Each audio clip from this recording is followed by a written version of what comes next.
start the meeting at your convenience. Okay. Number one, the order and the roll call, please. Thank you, Mr. Chairman. Tonight, on April 22nd, 2021, for the Planning Commission meeting, we have John DeVoe, Here. thank you, Ken Hartsfield, I'm here. Lee Brown, Unmute, Lee.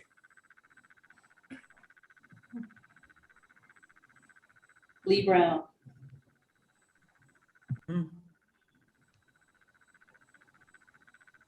Lee, you're gonna have to unmute.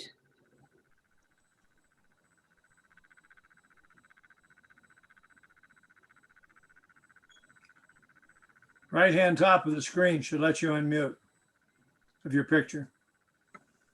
Lee Brown. Or All right, lower, let's go to Al Bungie. I don't see Al. Al is absent, but he did say he was gonna join us. Ellen Carrick. Here. Thank you, Ellen. Larry Larson, Here. Vicky Good. Here. All right, Lee Brown.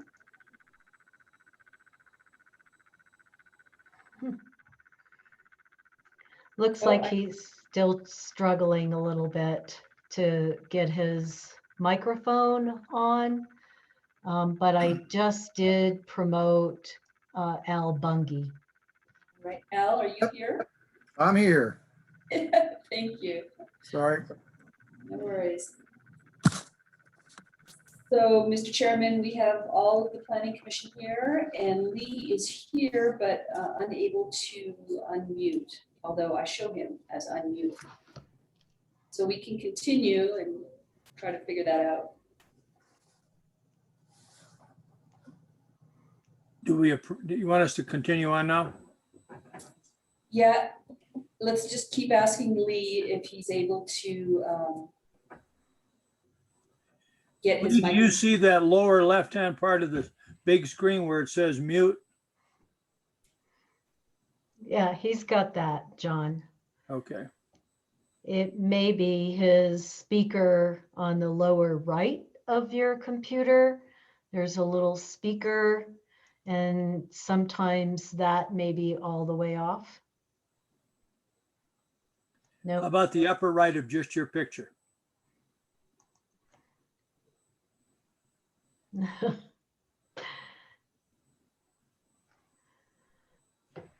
no. Well, we Okay. can do thumbs up or thumbs down, Lee. We're covered. Okay. Or Lee could call in using the phone numbers for the meeting. Something's going on with his microphone, or his audio system. He's going to call in. So who's our meeting monitor? Is it Laura or is it Sally? Both. Both. I've had trouble on Zoom the last 3 times I've come on, and I might be able to communicate for about 20 minutes or a half hour, and then all of a sudden it disappears. That happened the other day when we were talking, I think it was on the comp plan. And if that happens, what I'm going to do is go all the way out, come back in. So when I Great. leave, look for me to come back. We will. Okay, Yes. thank you. Larry, is it a speed thing as far as your bandwidth or anything like that, or just don't know why it happens? I don't know what's happening. I upgraded the software today, so I'm hoping that's going to help. So we'll see. Very good.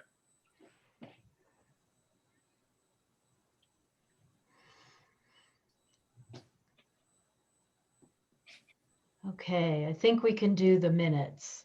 Mr. Okay. We need, does anybody have any questions concerning the minutes of April 8th, 2021? If none, and we don't have anything to change on that, Laura, has anybody put their hand up that they want to modify anything? I have no one with a hand up. Okay. Then I'll look for a motion to approve the minutes of April 8th. So I mean- moved. So moved. I second, Ellen seconds. We got a bunch of, all the thumbs are there.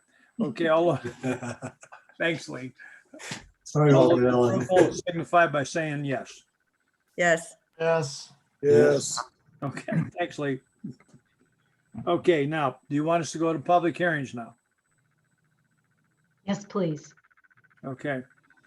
The first one is item A, which is ZON 2021-05, The Grove at Spruce Haven. A rezoning request by Hop Tree Kamer Trust, Radley Filson, property owner, to rezone from community commercial to multifamily residential suburban, approximately 1.71 acres of land, portion of the west half of the northwest quarter of Section 24, Township 12 South, Range 69, also known as portion Kowitz Tracks, 920 Spruce Haven Drive. Okay, that is the first one. Thank you, Who's going to present? Mr. Chairman. I will begin the presentation. Can anybody see the screen? Much screen. No. Nope. Shows you're still muted, Laura. I know, but can you hear me? Yes. Yeah, we can hear you. If I unmute, then you will get so much reverb, it'll be very entertaining. It's just your melodious voice doing that. That's all. So they can't see the screen? Go ahead, Nope. Laura. So we're having a problem broadcasting the screen so that you can see our PowerPoint presentation. So give us a minute. And then Laura, Lee is asking what number is the call-in number?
Laura, we have any luck with the call-in number?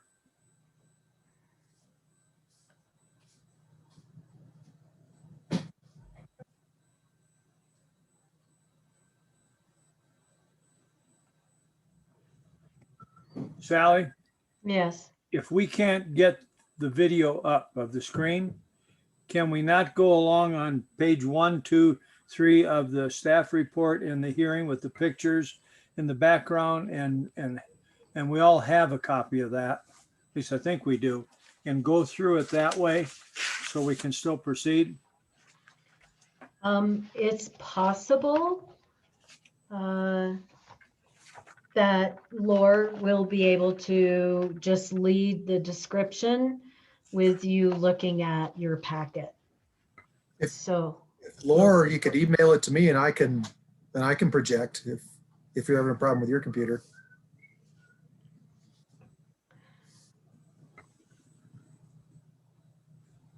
yeah, that was Al Bungie suggesting you email.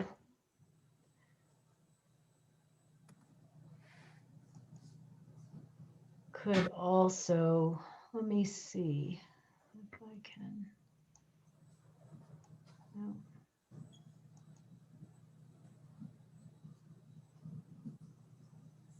All right, and I got the file. Let me just project it. Hang on.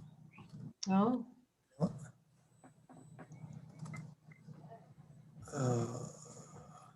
No, that's not the right one. And give me a little bit here. There There's a chat on there to Laura that says Joe will be presenting for us. Yes, Mr. Chair, I will be promoting Joe Kent when we have the applicant's presentation. Thank you.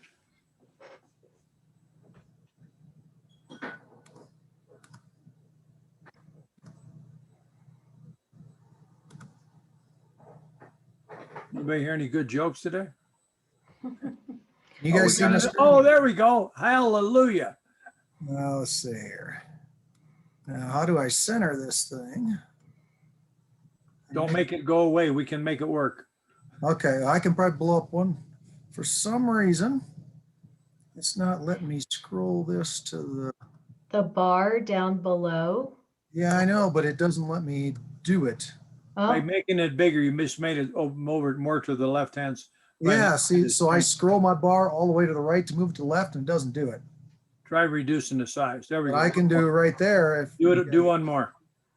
one more smaller, Yeah, let's see what it does. that's really small. That's small. You're right. So if I go like this, We it's can make that work. screen, but way to the right. I don't know why it's not letting me center. Just rotate clockwise. No, you don't want it to sit sideways. It's got to Flip look the like it. page. No, that isn't it. Okay. yeah, it's that I think we there. make that work. We can make that work. You can make that work? Okay. Mm-hmm. So Laura, just tell me when you want me to scroll to what page.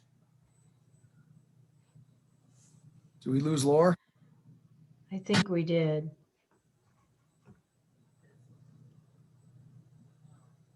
Can you hear me now? We can hear all 50 of you.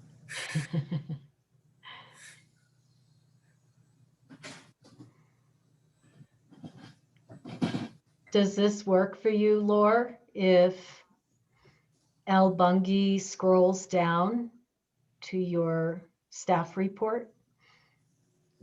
How do we get to the ones that are over on the left side of the screen that are too small to read? I can just keep going. Well, now why is this not scrolling on me? It's like it locked up. Yeah. What about number 4 over there on the left side? What happens if you click number 4? Yeah, so see, it's changed to 7, but my screen hasn't changed. Right. Well, it did though. It changed over on the left. There you go. That's back to 1. All the way on Oh. the left side of the screen. That's See, where my they're left at. side's blank. No, I've got the complete. There you. Oh, here we go. Hang on. A little bigger. Okay. Now, are you able to scroll down? Yeah, see, it doesn't let me scroll. It's stuck at 1. Interesting. On the PC is the Yeah, PC, so see, I slid down the bar. Now it says I'm on page 6, but I still have page 1 showing. where it says PC agenda packet 4.22.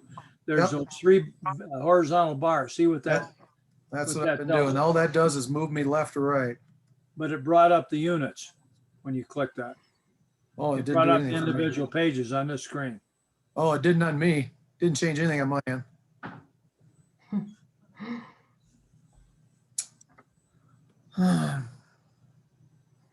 We might have to go back to the original idea that everybody just looks at our own and tells what page number we're on. Yes. Because for some reason when I'm projecting, and I'm out camping, so my signal, it might be because I don't have the greatest signal. Maybe that's why it's not letting me scroll.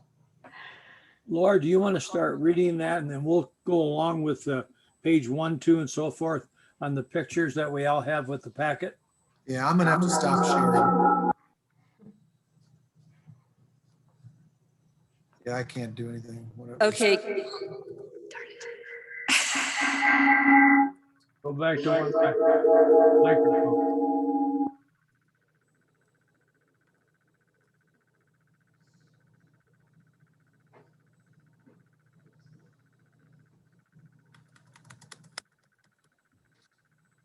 Darn it.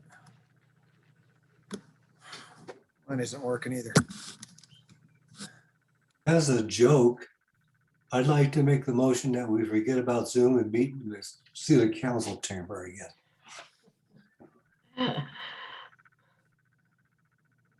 Laura, can you hear us? Okay. Sally, can somebody else pick it up? Her audio isn't working and start reading that and we can go through it? Can you hear me now? Yes. Yes. Now we got you. All right, well, here I am out in the hallway in City Hall to get away from the microphones in chambers. Okay. We can't turn off the microphones. And it's the microphones in chambers that are causing the reverb, which makes me unintelligible. Okay. So I'm going to do my PowerPoint presentation from my office, and I will just go through my presentation. And everybody, can you follow along on the staff report? Yes. Okay. Yes. I have a concern. This is a public meeting. We've got some 24 people in attendance.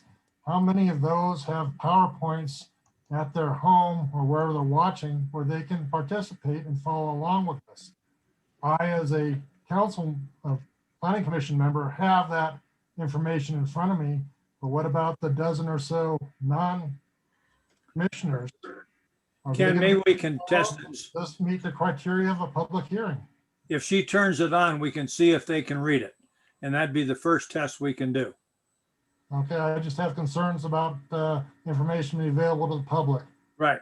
But if she turns it on, we can ask the public if they can see it. Let's proceed. Field expediency.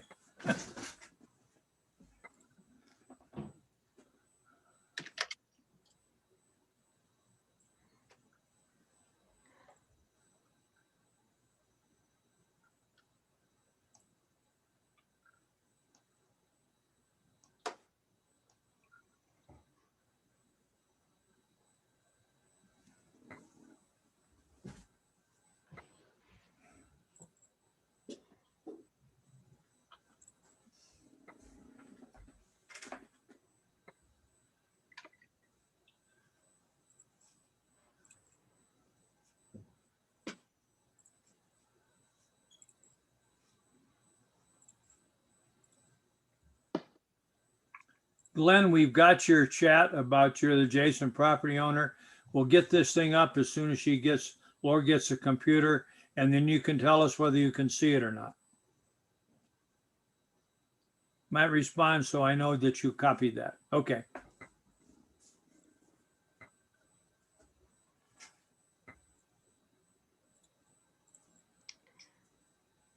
And then, Mr. Chair, I see that WP Hiker wants to be made as a panelist. I do not see WP Hiker. That's Lee.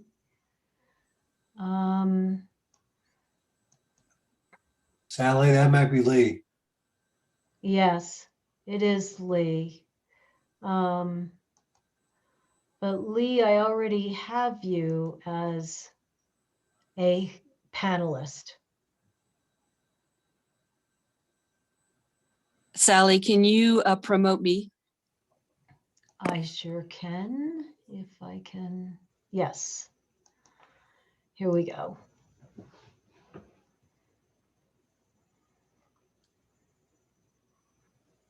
If we Okay, change- Laura, change- you've been promoted. Okay, thank you. It disappeared.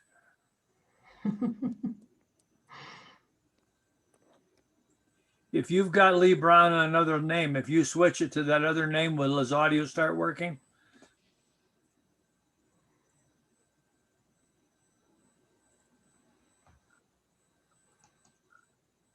Hmm.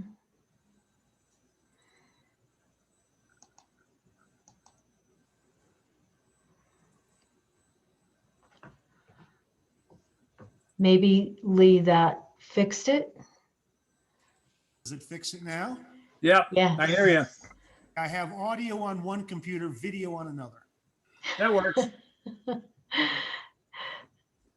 That's creative. It worked.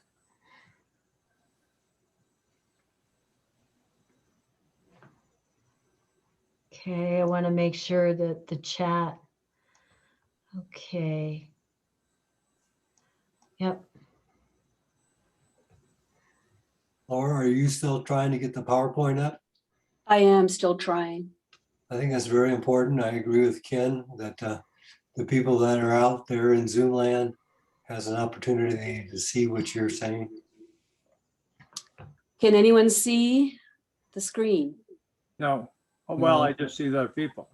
You know, here's another thought. If we can't get this up, we can reschedule this Yeah. because this isn't going to work the way it is.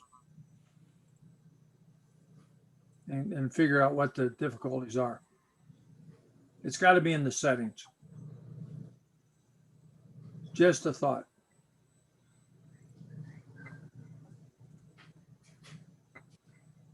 I see that we have 23 participants. Hey, we got it. Oh, there we go. All right, so you can see my screen.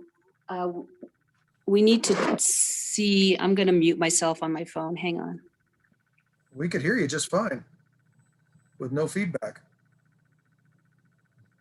Okay. I'm getting feedback in my office. All right, Oh. I am not sure that the audience is seeing the screen, so maybe we can just Yes. We are. promote. We're We seeing did. it. Yes, they can see it. They can see it. Okay, okay, so the presentation is a mirror image and it mimics the staff report. The staff report is a public document and it is posted on the website, and anyone can pull it up and pull it open and follow along. Okay. So I would like to proceed with the staff presentation, and then I will post the applicant's presentation, and we can continue on with the meeting. How do you feel about that, Mr. Chairman? I think this is working as long as we haven't had anybody say they can't see it. And that we've had 4 or 5 people that they can. But if you cannot see this, please use your chat at the bottom and let us know that.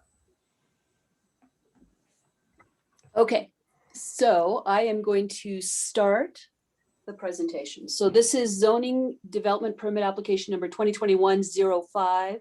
It is a rezoning application for the Grove at Spruce Haven. It is a request by Hop Tree Developments LLC, Joe Kent and Aaron Obering, who are both attendees on the Zoom, and with Diane K. Dunlap Kremer Trust, Bradley Filson, he is the property owner. It's an application to rezone 1.71 acres from community commercial, the CC zone district, to multifamily residential suburban, MFS zone district.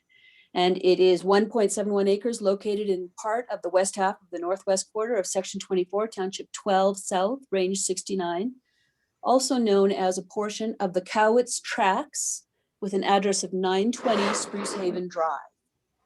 Now, with the opening item call, you'll notice that it is the west half of the northwest quarter of the section 24, township 12 south, range 69. What that means is that this is an unplatted parcel of land. It's a tract. So tonight is April 22nd, 2021. It is the Planning Commission public hearing. The City Council first reading on the rezoning ordinance is scheduled for May 6th, and the City Council public hearing is on May 20th, 2021. This is a vicinity map showing the location of the site, and you can see it's in the central area of the city of Woodland Park, west of Highway 67 and north of Highway 24. This is an aerial photograph showing you the site in red, approximately 1.7 acres. And it shows you some of the surrounding uses and existing businesses. So for instance, south of Spruce Haven Drive is Tractor Supply and their parking lot here adjacent to Highway 67. And then immediately east of the site is Fred's Towing and additional Cowitz Tracks portions of unplatted land. These are 4 lots owned by Mr. Bush. Mr. Bush did submit at 11 o'clock today a written comment that I will get to in a minute. To the west and north of this tract is single-family residential, improved homes and lots. And that's what this slide shows you. This next slide is another aerial photograph just showing you some of the surrounding characteristics of the site. Again, you can see Fred's Towing to the east and Highway 67 east of that. And you can see many of the trees and the streets and the road network that exists around this site. This is a close-up of the site showing the topography. So it's approximately 8,627 feet in elevation at the southwest corner, and it drains towards the northeast corner with an elevation of approximately 8,602 feet. For the most part, the lot is relatively flat. And what this shows also is just some very rough dimensions of the site itself, of the main 1.71 acres. So for instance, the west boundary is 277 feet long. The northernmost boundary is 210 feet long, and the southernmost boundary is 361 feet long. And then the L shape is 146, 150, and 97 by the time you get down to the southeast corner. South of this is Spruce Haven Drive. You can see that it has an existing 8-inch sewer main underneath Spruce Haven Drive. And then it has an existing water main that was constructed for the Tractor Supply store that goes along half of the length of Spruce Haven Drive. So this is a zoning map. The site that we're looking at is zoned community commercial in the hot pink with the star on it. This is an interesting map too, because the zoning map shows this little panhandle going to the west and then south. And what that is, as far as we know, part of the tract, which is why it is 2.18 acres in the assessor's database. But the usable tract area is this main piece, which is 1.71 acres. So this zoning map also shows you that it is surrounded by suburban residential, the suburban residential zone district to the north and to the west. To the south, with the location of Tractor Supply, it is zoned service commercial. And to the, what is that, east, it is zoned community commercial. These are some photographs of the site. This is standing on Spruce Haven, about the middle of the tract, looking northeast towards the Fred's Towing Yard. And you can see here is the intersection, looking towards the intersection of Highway 67. This is standing in the same spot, looking straight north into the site. And it gives you a pretty good idea of the topography, which is fairly flat, as I mentioned before, with a few trees, mostly native grass cover. And this is standing in the same spot, about the middle of the site on Spruce Haven Drive, looking west towards the abutting residential lots that you see immediately to the west. So with a rezoning application, we take a look at the existing zone district, which is community commercial in Municipal Code Section 18.21, and we compare it with the multifamily residential suburban MFS zone district, which is what the applicant is proposing to rezone it to. So if you do a very brief comparison, you can see that the purpose of the community commercial, the CC zone district, is general retail, office, community service, business use. And the multifamily residential suburban zone district is essentially residential units with a maximum density of 8 dwelling units per acre. At 8 dwelling units per acre, they would only be permitted 13 dwelling units on that 1.71 acre tract. So permitted uses in community commercial are typical business uses, things like a vet shop, a pet shop, a bank, those types of things, auto rental, office, auto parts sales. The only permitted uses in MFS are parks, playgrounds, tennis courts, a small home childcare, and essential services. In multifamily, in MFS, duplexes, multifamily units subject to plating, and apartments are conditional uses. And so this applicant, if this rezoning goes through, would still have to go through a conditional use permit and site plan review, and then various different zoning development permits and various different building permits for all of the proposal. In the community commercial zone district, it also allows for a mixed use. It allows for multifamily 3+ dwelling units, triplexes, fourplexes, or more attached structures and apartments, all subject to plating, so still through a conditional use permit application.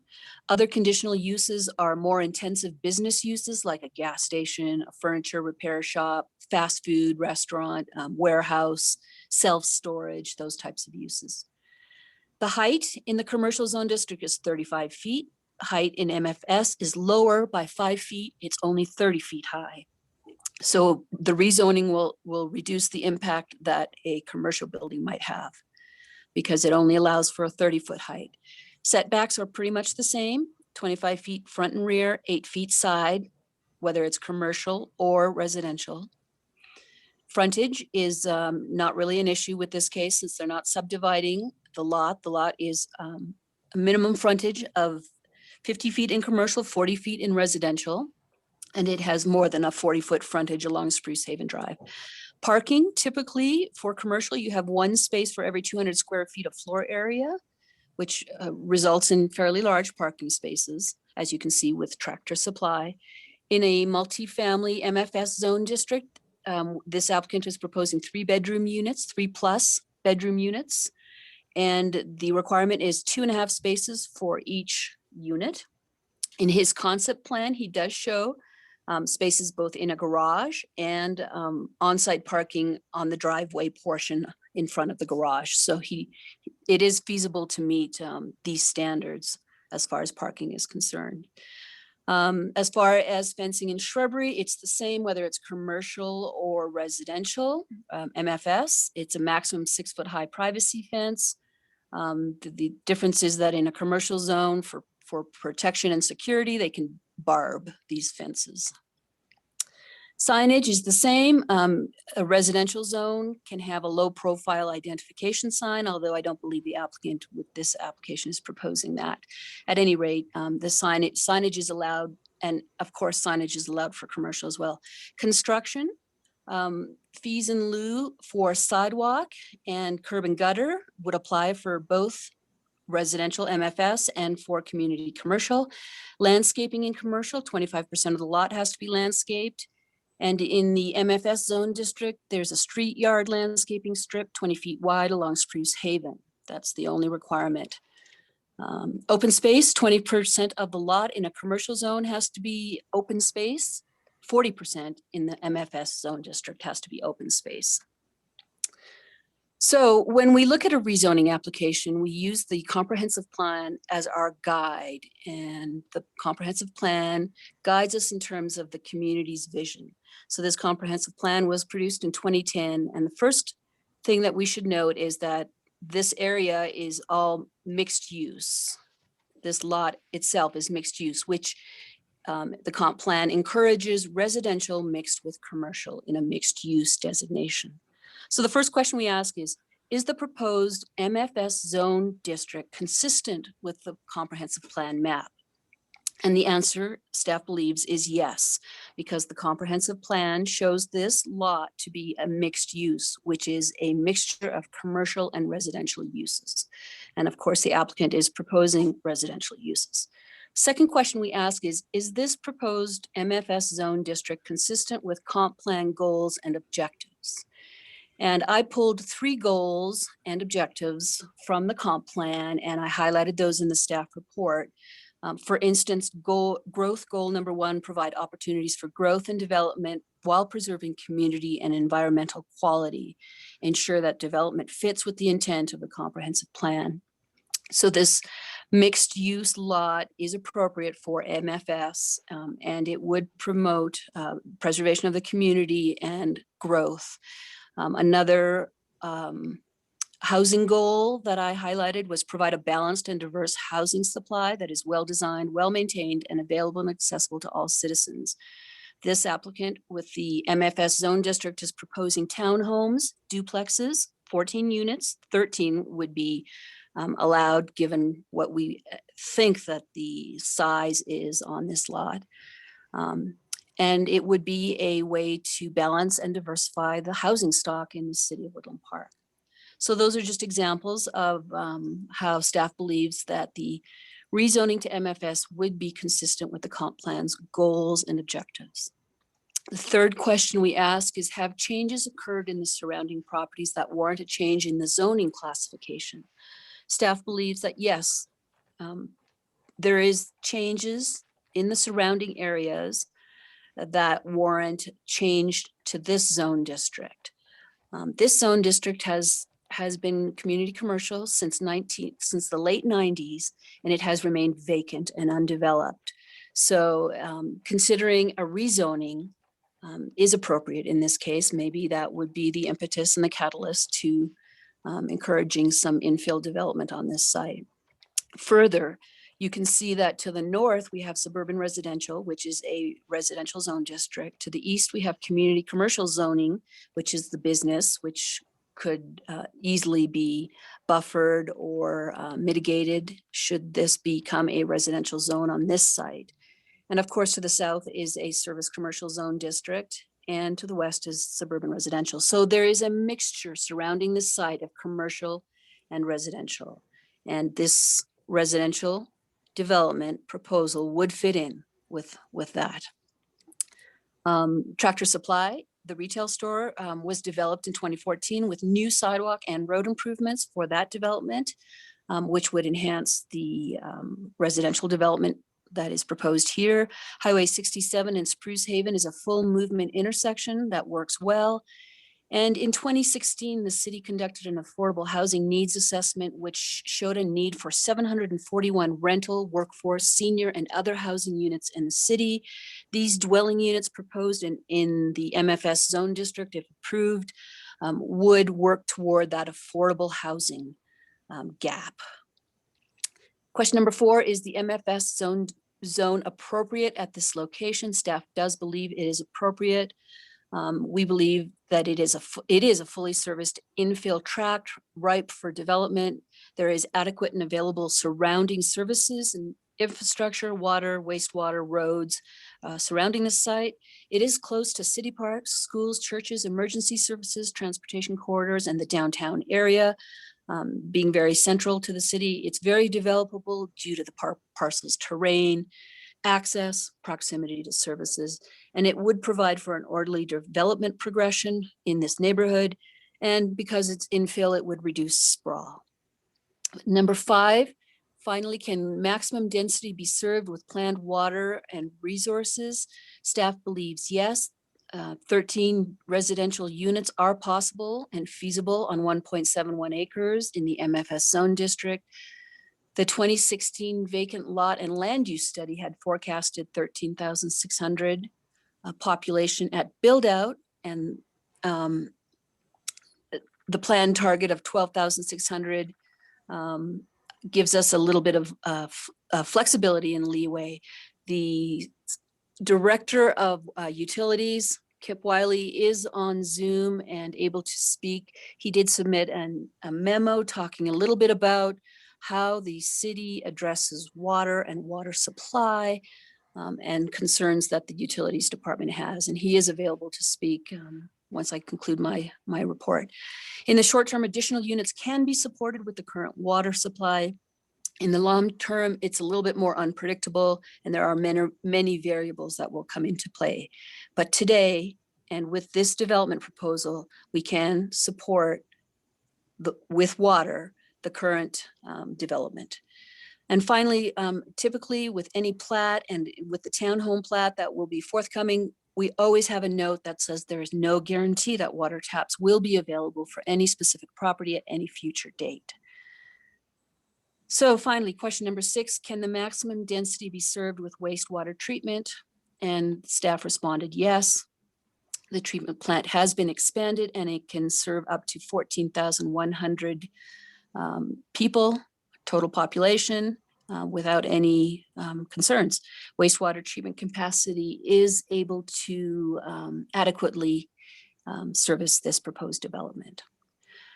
The future development process, so if this rezoning is approved and MFS zone is applied to this site, then the development standards that the city has in our municipal code will be applied through the conditional use permit process, which is another public hearing before the Planning Commission and approval by City Council. There will be a townhome subdivision, which is administrative, but will be subject to all of the requirements for the planning of these individual units. The site plan review process is going to be concurrent with the conditional use permit. And then there will be zoning development permits and building permits where we will ensure code compliance with all the various different building and municipal code. This is the applicant's proposal, and in his presentation, he will go through it in far more detail, but it does show 7 duplexes, 14 units on this 1.71 acre piece of land. This is just fitting it into the aerial photograph. And to conclude my presentation, staff recommends that the Planning Commission recommend that City Council approve the zone change from community commercial CC to multifamily residential suburban MFS for the 1.71 acre tract in the west half of the northwest quarter on this tract of land with an address of 920 Spruce Haven Drive.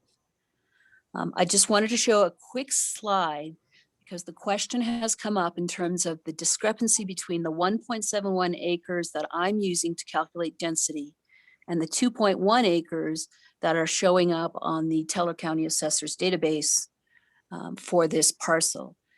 So this parcel and many surrounding parcels and everything in that you see dotted here that I'm circling is unplatted, and since the mid 70s, actually even earlier, since you see one here that was in 1956, these parcels have been divided using a creative process of meets and bounds and deed transfers. None of this has been platted. So the remnant on the deed that this particular developer is working with is this piece here, including this piece here, which is shown as a 20-foot non-exclusive right-of-way, but not dedicated to the city. So I don't know who owns this tract. I would think that it's part of this parcel. And then this panhandle that comes to the west and then even goes south is all part of this parcel. And I would hope that the deed shows that. At this time, I just caution the developer to make sure that the deed is, that he knows what he's buying, that the deed is accurate. Now, I just wanted to clarify, since these panhandles out here are not really developable, they were not included in the calculation. And that's where this 1.71 acre tract comes from. And then I just wanted to show you a quick, in 2018, this was a proposal for apartments on this site that did not get approved. The rezoning did not get approved. That concludes my presentation, Mr. Chairman. I think that if you wanted to ask Kip any questions, now might be a good time. And then there are people on Zoom and of course the applicant would like to do his presentation. So why don't I do that? Why don't I bring up the applicants? Well, hold on. Can you hear me? I can hear you. Okay, the normal procedure is there would be questions from the board and Kip at the same time. The questions from the people from the audience will be at the public hearing when we go to that, okay? But we're not there yet. So at this point, does anybody on the commission have any questions for Laura in the presentation? If not, we'll go to the applicant, and then at some point in time, just after that, we'll open it for public comment. Anybody have any objections to that? Okay. At this point, then, we'll ask the applicant to come forward and make their presentation. Okay, so let me just pull up his presentation. And Mr. Chair, this is Sally. I have elevated Mr. Joe Kent to a panelist. So, Mr. Kent, if you can check your mic and your video. Let me see if I can get the. Can you hear me? Yes. Awesome. Oh. Now, can you see me? Yes. Great. All right. And then Laura, are you pulling up the presentation? I'm trying to. Okay. I don't know that we have a whole lot to talk about. We'll probably make it pretty brief. Laura did a pretty good job of hitting all the points that we have here. So we'll go through a few quick additions and won't hold you guys up much longer.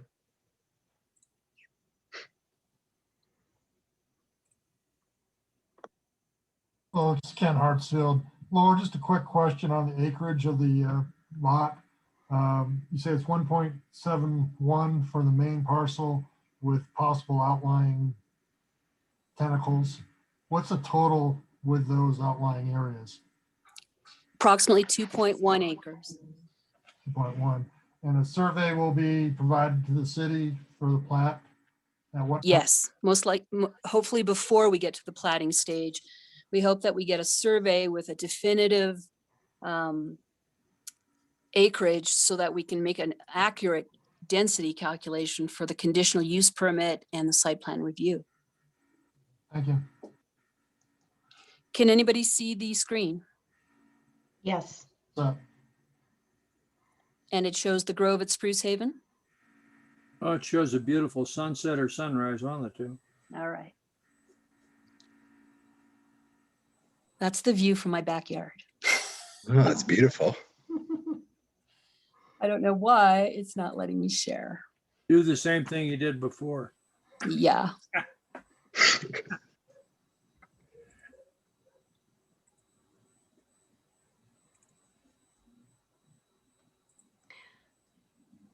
Mr. Kent, if we're unable to pull up your PowerPoint, would you be able to just speak to it? Yeah, I can go ahead and jump into it if you guys want me to. Great. I see a head nodding as yes, so I'm going to go ahead and do that. So, Laura covered a lot of the topics where we're going in for a rezone on this project. We had initially looked at this property early on as a commercial potential development, and then went out and looked at the site and realized that one, the grading is a little low on it. It's a lower elevation than the street. So it would take a lot of dirt work to actually build a commercial project on that site with the amount that you'd have to pave and drainage issues with that, plus the light pollution and noise pollution and traffic pollution in that area. We just didn't think it was an appropriate setting for commercial development.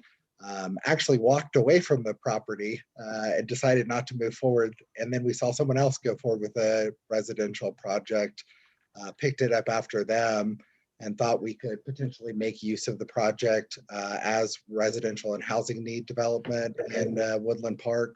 And so that's how we ended up here today. We met with the city at the time. The best process for us to go through was the rezoning process.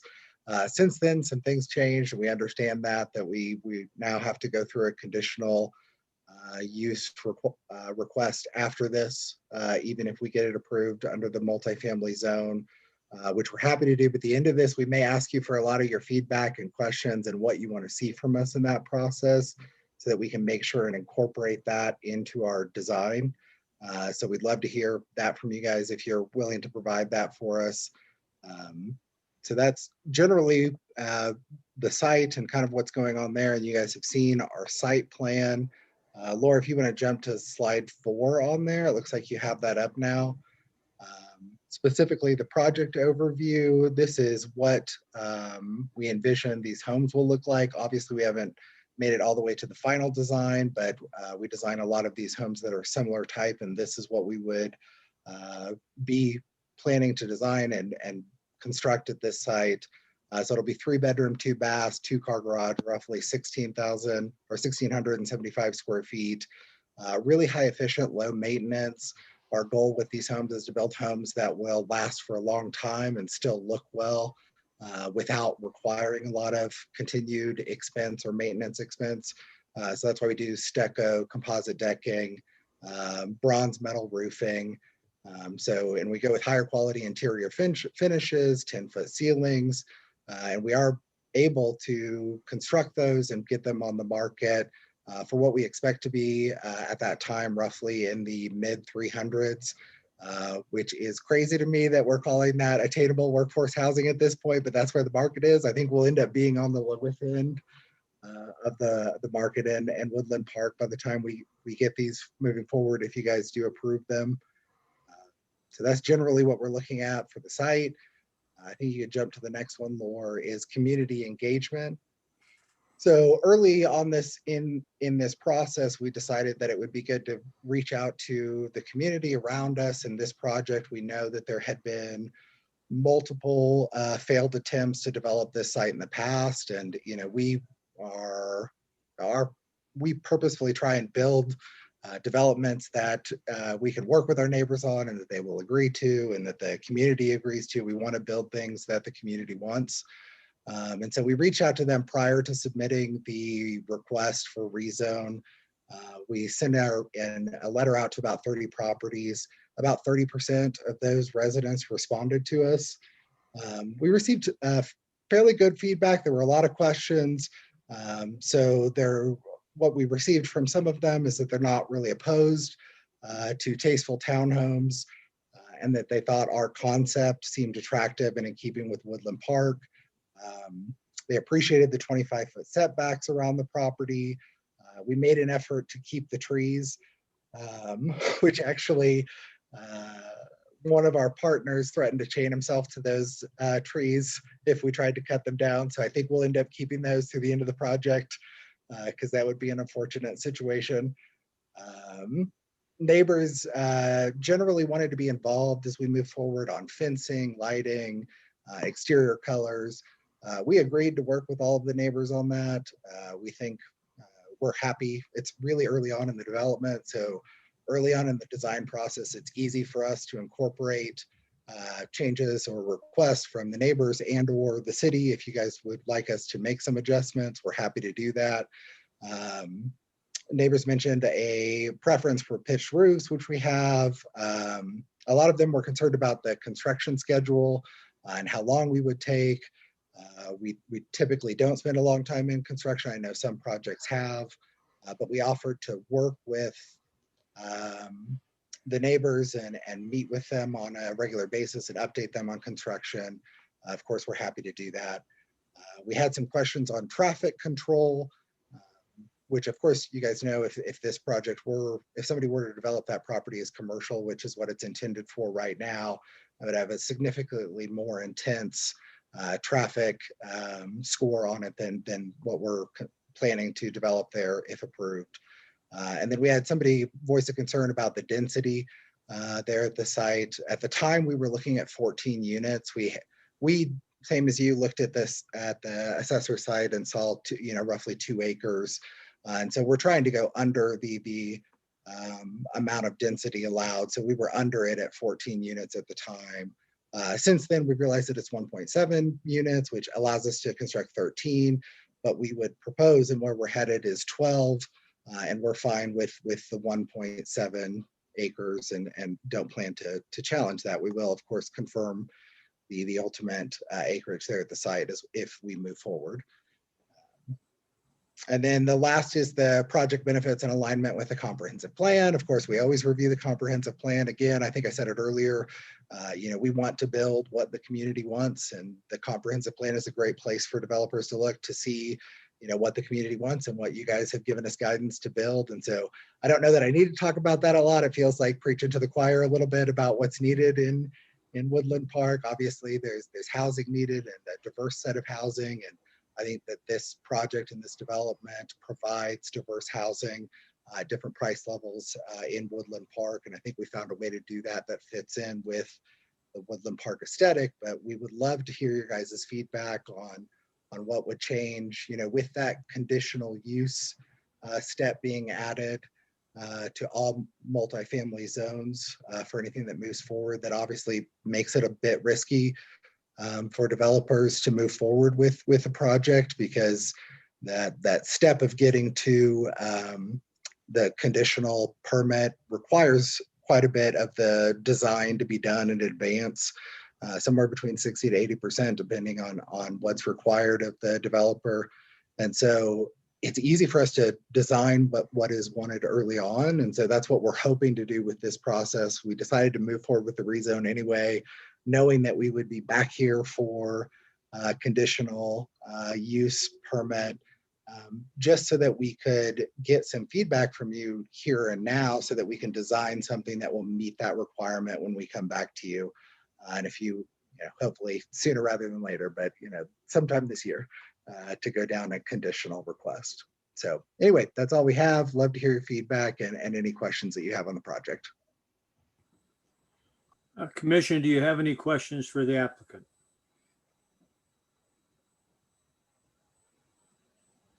Anybody? This is Larry. I might have a question after I hear from public comment. Okay, at this point, then we will, there are no more questions. At this point, we'll open up public comments. Okay, and at that point in time, Laura, do you have a list, or how are we going to call these people? I don't have a list. I do have a list, and Mr. Chairman, I would suggest that we go to Kip now if anyone has any questions on water, so that Kip can answer them and then sign off. Kip, you're up. What questions may I answer?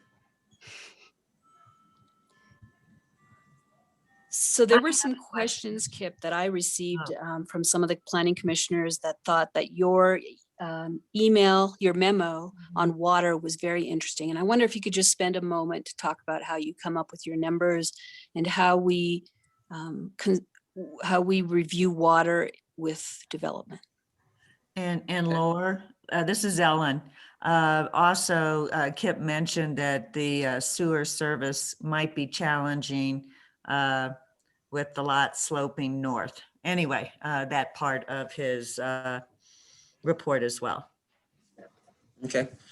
Yeah, I can go into that. So, I mean, it really all depends on how clear your crystal ball is and how the city will develop. As it stands right now and how we have planned for the city to develop, obviously this piece of land was not planned for multifamily. From a water standpoint, we track all residential taps. Commercial, we say grows based on the number of residential rooftops we have, and it's proportional. So the more residential rooftops we have, the more commercial that we'll be able to support in the future. And therefore we base our water planning off residential rooftops. With the way the city's planned to be built out now, this would be what is an increase in density. So unplanned from a water standpoint. That's not saying there's other pieces of property that will have less density than what's planned, or maybe even convert into different uses in the future. But as it's planned right now, this would be an increase in density and therefore unplanned water. However, we have the water to support 14 dwelling units at this time if built today. If everything built out as planned into the future, we would be basically 14 dwelling units short, or 14, potentially maybe 14 residential lots short of water if planned development occurred as expected. Never does. Crystal ball is very hard to predict on what's going to develop and where. Over the years, we have increased densities on numerous tracks. In my memo, I mentioned the 404 units that were added over at Tamarack Tech or Tamarack Parkway, over where the village of Tamarack is being constructed. That added an additional 1,000 people to our planned water at full build out. So currently we have water to serve a population of 12,600. Currently, with that increase in density with the 404 units, that's about another 1,000 people. So we're at 13,600 people. So you could say we're overserved. However, what I've seen in my tenure at the city is water usage continues to be reduced because of low flow fixtures in homes. People use less water, whether they're watering less of a yard or maybe they're not washing their cars anymore. They go to a car wash. The residential component of people using water has been less, and Woodland Park already averages pretty low water usage when you look at the national water usage. So in a nutshell, yes, we could provide water to this. There is the water main looping requirement that we have in our engineering standards and specifications that would need to be done with this project.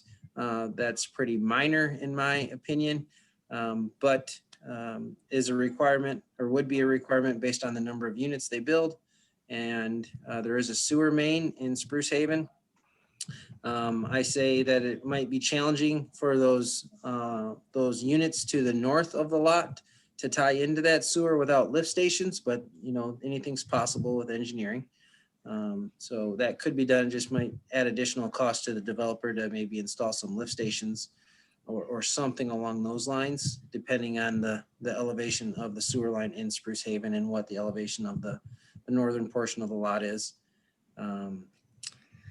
From that standpoint, I can answer any questions to maybe help clarify anything. Thanks, Kip. That was very informative. Anybody have a question for Kip Wiley? Yes, this is Larry. I have a question for Kip. Kip, your memo is very good, very easy to understand. And I guess maybe tell me if I'm correct when I paraphrase and say that to balance the short-term water resources and the long-term water resources, that yes, there is currently water available to serve this project today, but in the long term, it's a case of getting your water tap, and it's the first come, first served. And once we reach that capacity of water, we cannot sell any more taps, or we shouldn't sell any more taps. Is that a correct assessment? Yes, when you say shouldn't, however, I will say development always kind of seems to outpace your water resources. And the city council would have to make a decision on how to, I'll say, develop more water locally, as well as our augmentation water. That's our water that makes it legal for us to use our local water. We'd have to purchase more of that as well. So at that point in time, if we're getting close to, I'll say, running short of planned water with planned development, we will have to consider looking at how to provide funds to do that. Maybe with the development of the comprehensive plan update, we can begin to look at that. What do you think of that? Yep, we could. Land use is a big factor in water, how the land is developed and what it's going to be used for, and how we can plan accordingly for water. It is our most valuable resource, at least in my opinion. And it seems to be less and less every year. Some years are good, some years are bad. Obviously, some are average, but what I've noticed, and the city has purchased additional augmentation water, but that's because that additional augmentation water doesn't expand our capacity or our planned population build out. It just keeps us consistent with our current plans. And again, I think you've already answered this question, but I'm going to ask you again. This property is currently zoned commercial, community commercial at this time, and you have not made any prediction on what kind of taps may be allocated for this parcel the way it sits today, correct? Correct. Because it's commercial, I'm not planning, because we don't track our commercial taps, I don't plan for residential rooftops, because that's what the residential rooftops is what drives our water, because we're a residential community. I will say you could make comparisons. Let's say, for example, if for an easy comparison, let's say another Tractor Supply went on this piece of property. Tractor Supply uses anywhere from 3,000 to 14,000 gallons in a month. A residential home will use right around 3,500. So let's just estimate on the high side, 4,000 gallons.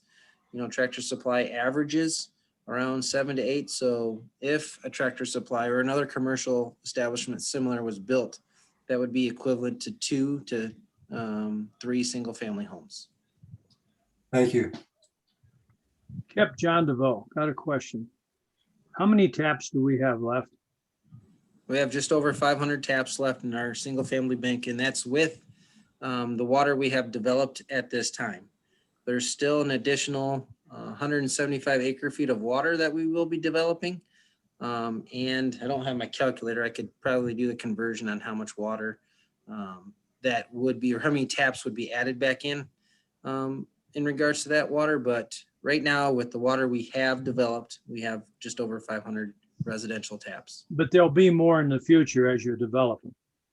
Correct. Okay. A question that didn't make sense to me, but a lot of things don't, and have to have people like you straighten it out. If we have somebody use 13 taps right now, and when we come to the end of this in X number of years, whoever wants to get 13 taps won't have them, but we got somebody here that wants to help us with a need and building right now. I just don't understand why we can't adjust the plan so that they can use them now rather than wait to the end. So that's up for you and council, or the planning commission and council, to decide when these are presented. So for example, there might be other tracts of land that have, 100 taps dedicated, if you will, to them, and they might only build, 80 units. Okay. Or use 80 taps, or maybe they only use 50. So that's why I said, if your crystal ball is really clear, it's a really easy decision, but we really don't know how the city will build out at any given time. I mean, needs change, wants change. If there's a need for housing, a lot of requests will be to change zoning to housing and therefore taking taps away. There might be a need in the future where we need more commercial, and whatever vacant lots are zoned for residential may turn into commercial depending on what is decided. So that's why I said it's really hard to predict exactly where every tap is going to go.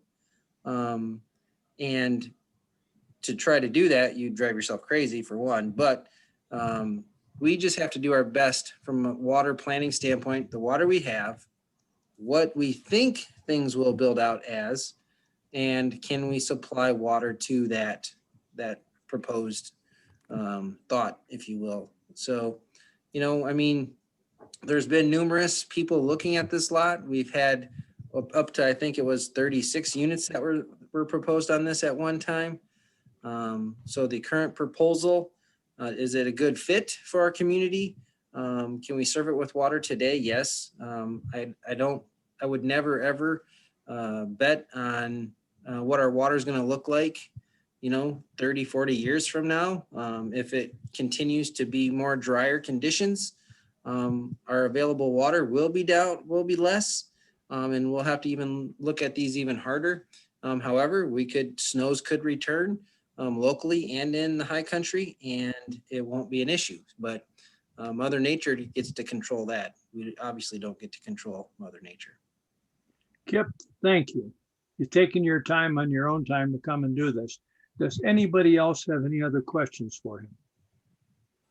Mr. Chair, we do have a question in the chat about what is a lift station. So if Kip can explain the private lift station option, that would be helpful. Sure can.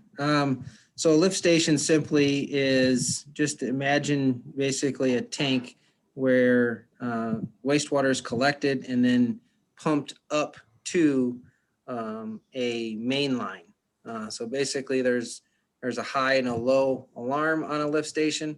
Once it fills up to the high point, the pump kicks on and it basically lifts or injects wastewater up to the point to where it is taken away to the wastewater treatment plant. Kip, how many do we have of those in Woodland Park right now? Roughly? So, public lift stations, we have 3, and there are quite a few private lift stations. Okay, Those are common in some residential areas just because of our terrain in Woodland Park. We're a very hilly community with lots of elevation differences. So sometimes they're just needed because you can't service every single structure resident by a gravity line. very good. Thank you. Thank you. Anything else? So I just wanted to confirm that the lifts, private lift stations on the northern units would then gravity flow back to Spruce Haven Drive, where the main line would be located. Is that correct, Kip? So depending on how they develop the lot, if they were to extend a sewer main into the lot, depending on the elevations, those northern tracks, and in my opinion right now, I mean, there's obviously things that could be done to not have lift stations. But if you were to use the existing topography, more than likely you would have to have a lift station to pump wastewater into a gravity line, or I'll say a city line, if you will. That would be a private lift station. Okay, thank you. Thank you, Kip. Now you can continue on. I'll hang out in case there's more questions. Sounds good. Sounds good. Okay, at this point in time, we'll open our public room for public comment and open the hearing from that standpoint. And please call the first one. And Mr. So, Mr. Chairman, Oh, I ahead. just wanted to state that there is no one in council chambers, which makes it a little bit easier. And also wanted to just reiterate that at 11 o'clock this morning, I received an email from Allison Binchus and Ken Bush, who own the Cowitz tracks, known as Fred's Towing, to the east. And I did distribute that email to all the planning commissioners.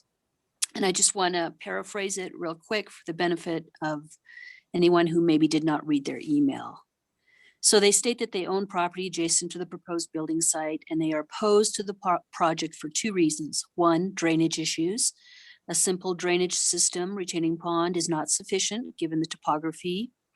Development would have to include underground drainage piped into existing infrastructure. And number 2, we were contacted yesterday about the applicant's desire for 20 feet of our property as an easement. And finally, they feel that a better use for this property in the whole community might be some kind of retail restaurant use. And there isn't anything in this edge of the city in terms of retail and restaurant use. They appreciate your serious consideration of their concerns. So that is all in terms of written comment that I received, Mr. Chairman. Thank you. Thank you. How about anybody that's logged on, that's in the audience currently Yes. that would like to talk? Yes, Mr. Chair, I have just elevated a individual who is known as KC, and they can unmute themselves and ask their questions. In the chat, Casey had asked about height, lighting, and fencing.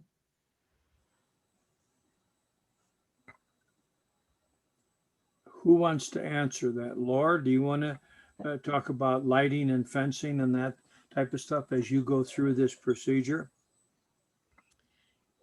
So those are all very good questions and very detail oriented that would be worked through as a conditional use permit application and site plan review, as well as through the building permit process and the zoning development permits that would come concurrent with that. Fencing is allowed both in commercial and multifamily suburban. I believe the applicant was hoping to actually, I would prefer that you let Joe speak on fencing because I think they were looking at working on the Fred's Towing fence, but I'm not exactly sure. At any rate, those are all standards that the development would be subject to in further development review applications. For zoning, I think what you need to assess is whether or not it is an appropriate zone and density and use for this rezoning application. Joe, are you there? Yes, I'm here.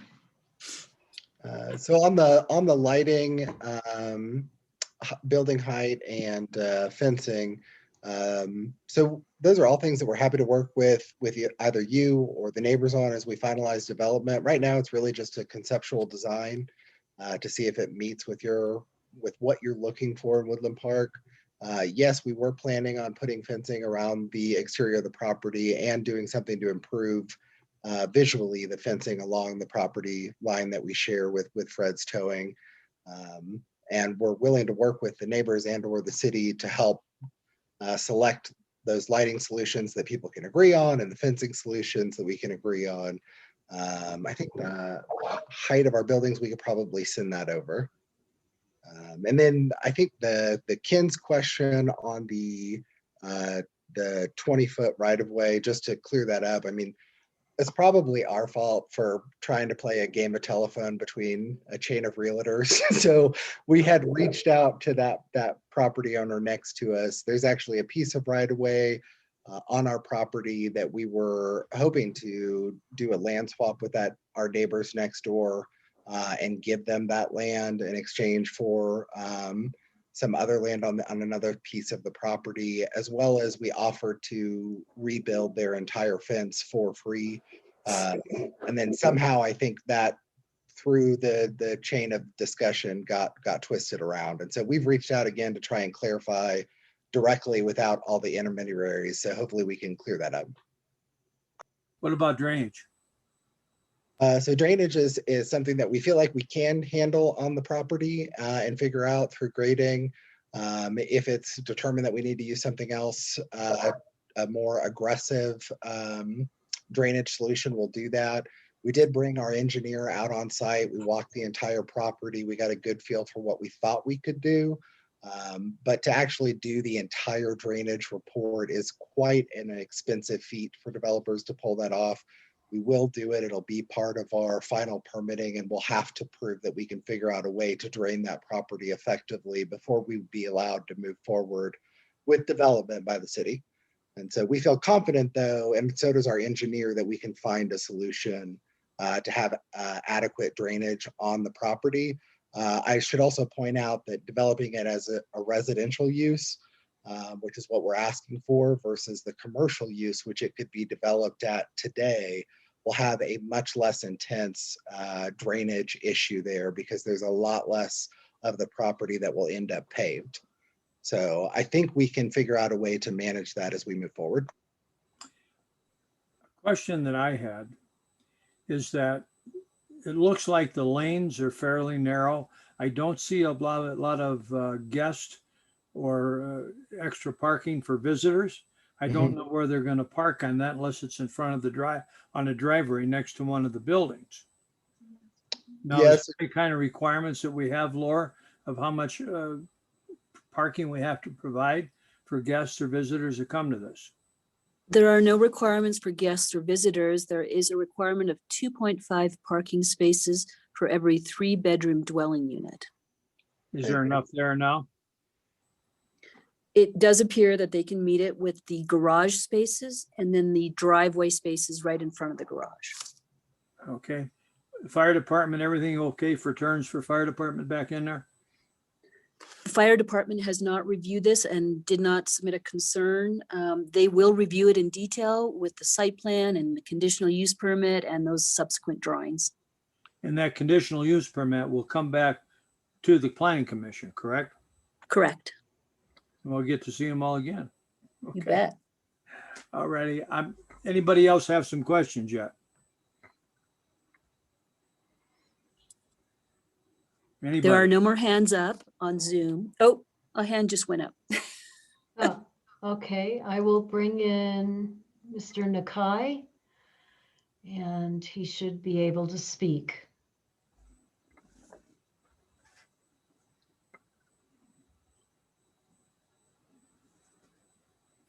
Mr. Nakai, can you hear us? Okay, can you hear me now? Yep. Okay, good. I just had a question on the density I know that we're not, at the CUP or the preliminary plat or anything like that, but you guys are going to do a survey. I know that in some developments, we have provided variances to certain standards, frontages and whatnot. Is this something that is possible that you would provide a variance to the density down the road? I'm just trying to get the expectations kind of clarified of what could happen here. So, Mr. Chairman, the Board of Adjustment is usually the body that would vary or hear applications to vary setbacks and height and those types of limitations. No, that's The not my, no, that would be Board for of the Board of Adjustment cannot vary density, and the density Okay. cannot be varied. Okay. So that's kind of a hard one that you can't really, that you as in the planning department you can't do that. Okay, Sally's shaking her head, so I Right. understand. Okay, thank you. That was all. Thank you, Mike. Anybody else? Hearing nobody else, we will close the public hearing. Okay, at this point in time, from the standpoint, we can ask more questions from the committee or the commission to staff and any other things that you'd like to talk about before we go on.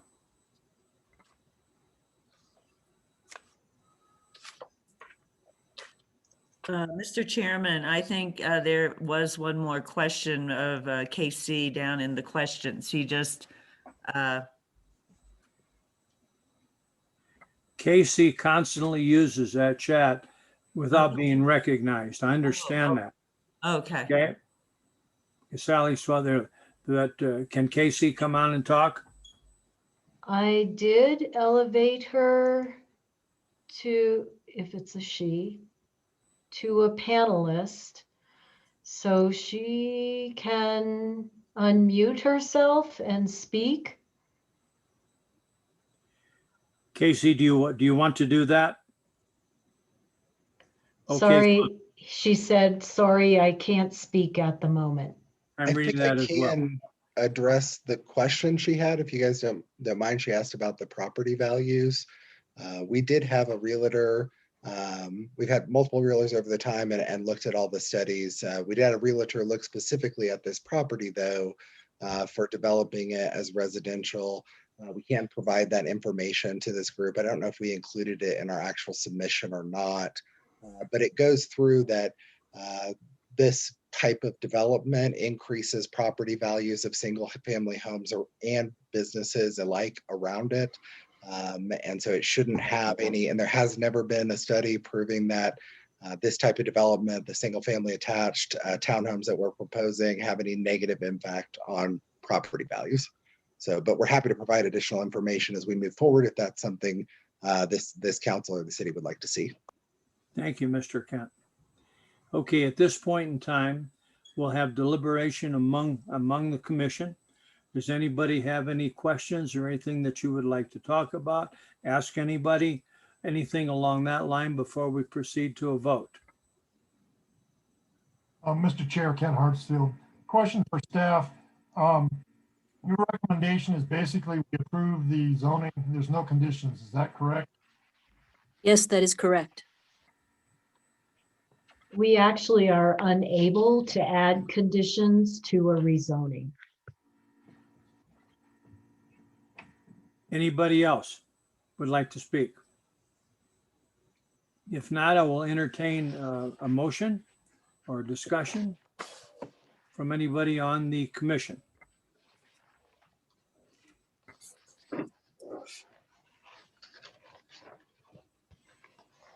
Anybody want to make the motion?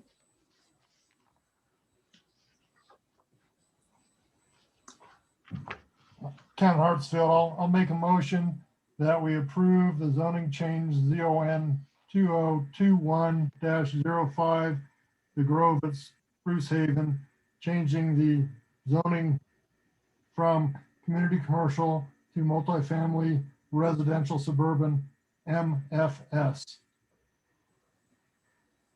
Second that motion. Larry seconds it.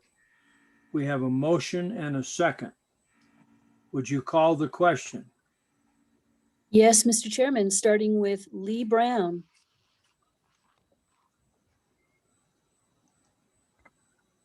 Don't lose the microphone now, Lee.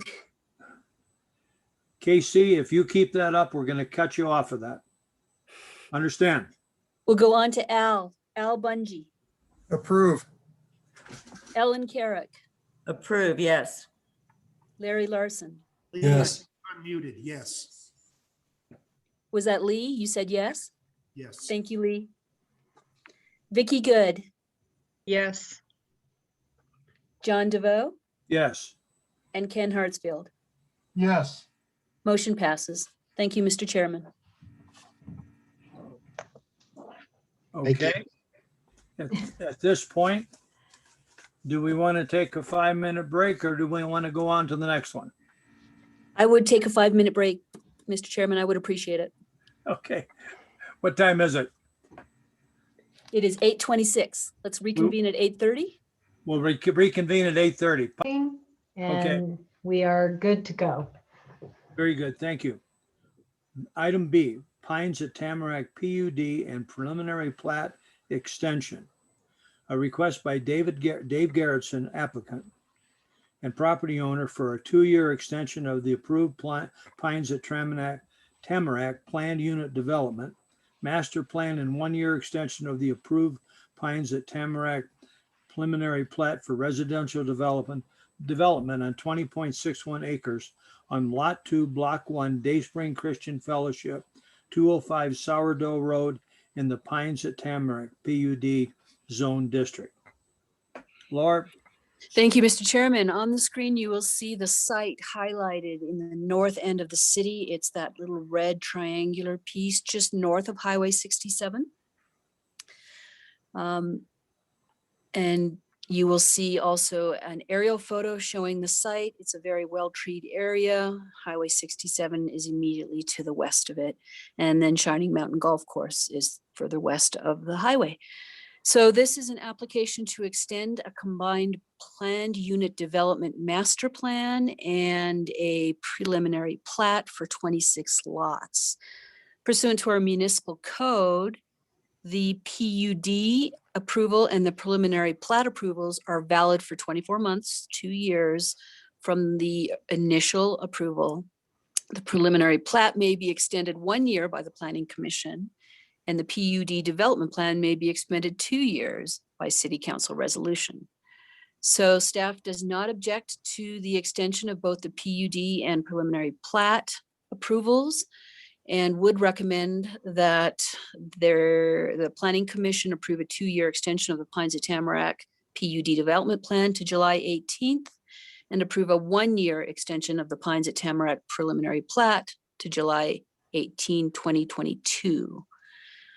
There are no new regulations that would change the current approval, and staff believes it's reasonable to extend the approvals. There is no changes to the development as proposed. The application has submitted construction drawings to CDOT for review for the northbound deceleration lane adjacent to Highway 67. And drawings at CDOT do take a while. We have commented on those drawings and have asked for some additional revisions. So there is time necessary for this development to proceed. So again, staff's recommendation is to approve the 2-year extension of both the development plan for 2 years and the preliminary plat for 1 year pursuant to our municipal code. That concludes my presentation, Mr. Chairman. I don't believe the applicant is on Zoom at this time unless Linda is part of the applicant team. But other than that, that concludes my presentation. Thank you. Commission, do we have any questions for Laura? Don't all speak at once. Laura, I have a question. If at the end of 1 year, since we only can approve the one item for a year and they don't do anything, what happens next? Well, they could always submit another preliminary plat. It could be something different. It could be for less lots or a different road configuration. If it expires, then they would just have to go through another preliminary plat process before they can subdivide. Can they make it more dense without coming back?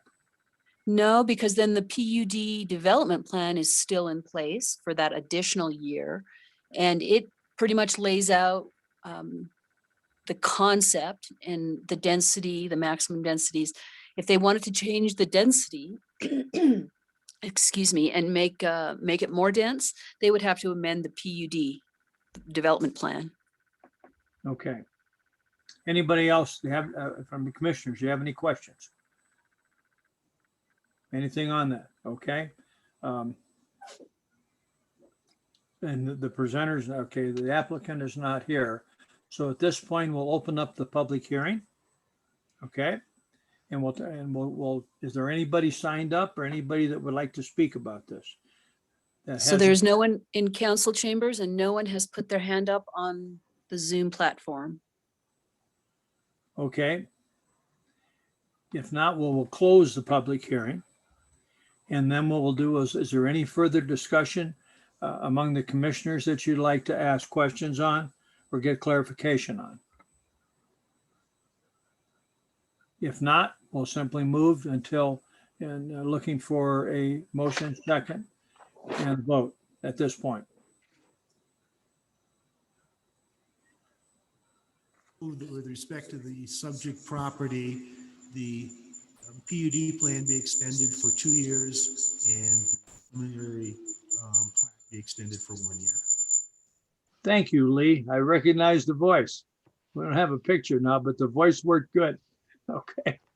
Do we have a second? Second, Al. Okay, Sally, you raised your hand. Did I have the wrong person that said that? No, you did it right. Okay, I didn't know what you were doing. I just thought I was probably messed up. Okay, we have a motion and a second. Would you call the question? It's beginning with Al Bungie, Approve. Ellen Carrick, Approve. Larry Larson, Yes. Vicky Good, Yes. John DeVoe, Yes. Ken Hartsfield. Ken Hartsfield. I think you're muted, Ken. Lee Brown. Yes. Ken Hartsfield here, unmuted finally, so yes, I do. Thank you. And I think Lee, I heard you say yes too. Thank you. That is approval, Mr. Chairman, unanimous. Thank you. At this point, we'll move to item 4, Comprehensive Plan, Evision Woodland Park, 2030, and I think that is Sally Riley's. Are you going to do this? Yes, thank you, Mr. DeVoe. Just a brief overview of where we are with our kickoff of the comprehensive plan process. Last Wednesday, we had a town hall meeting where about 30 people were in person and another 30 on Zoom. And everyone was able to use a electronic polling system. So we have a opinion poll that the results are now posted on the city website for the comp plan, as well as the video of the town hall meeting. So if anyone is interested in going back and looking at the opinion poll and the video, it's for the public to look at. We have 8 subcommittees that are working very diligently on reviewing the goals, objectives, and actions from 2010. And those subcommittees will be meeting on Monday evening, 6 p.m. There are about 60 people involved. So your engagement with the subcommittees is really critical for community input in planning our future. Our consultant has also worked with a civics class at the high school. So we're reaching out to the student population to get their input.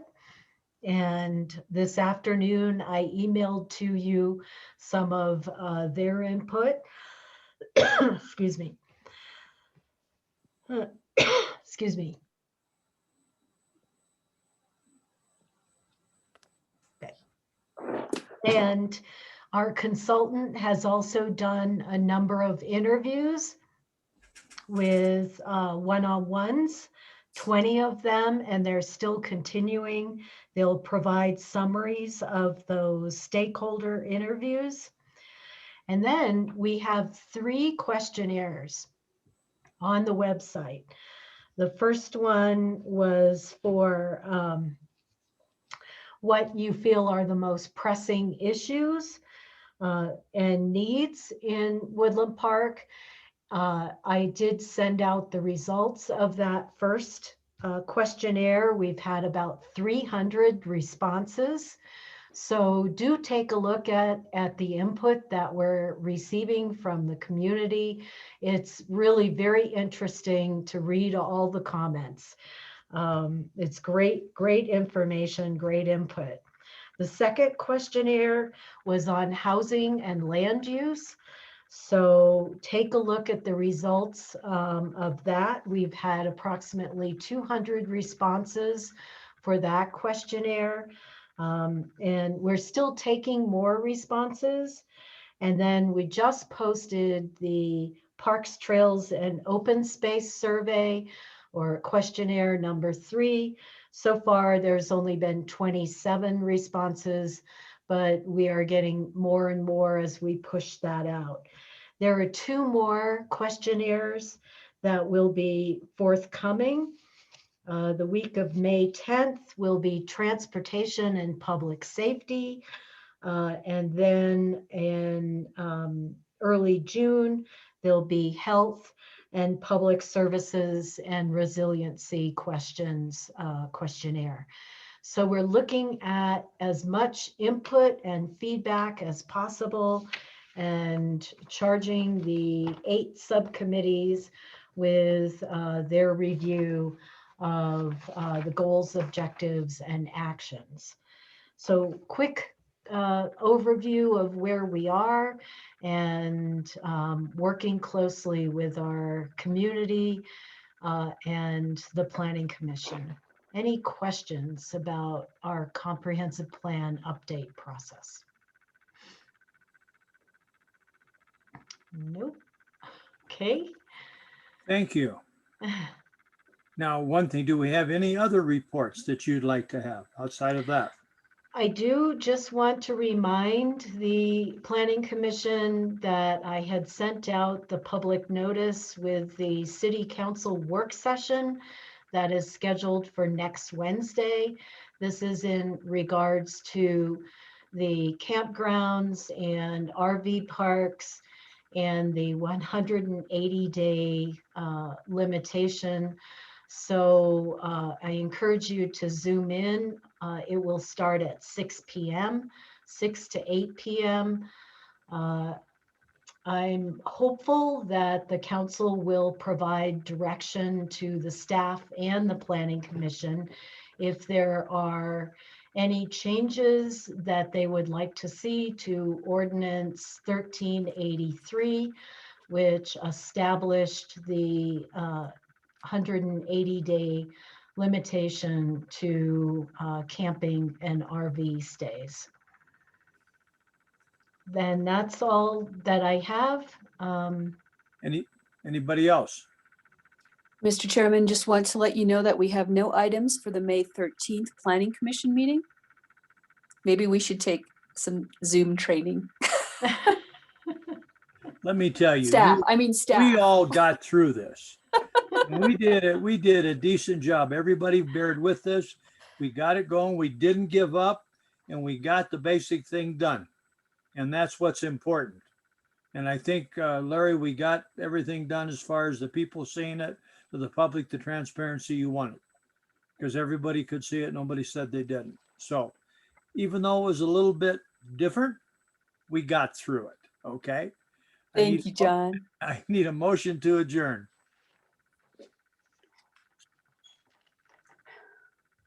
Just Sal, motion to adjourn. Ellen seconds it. We have a motion, a second to adjourn. Everybody signify by saying aye. Aye. Thanks, everybody. Aye. Aye. Thank Bye-bye. you, everyone. Good night. Night.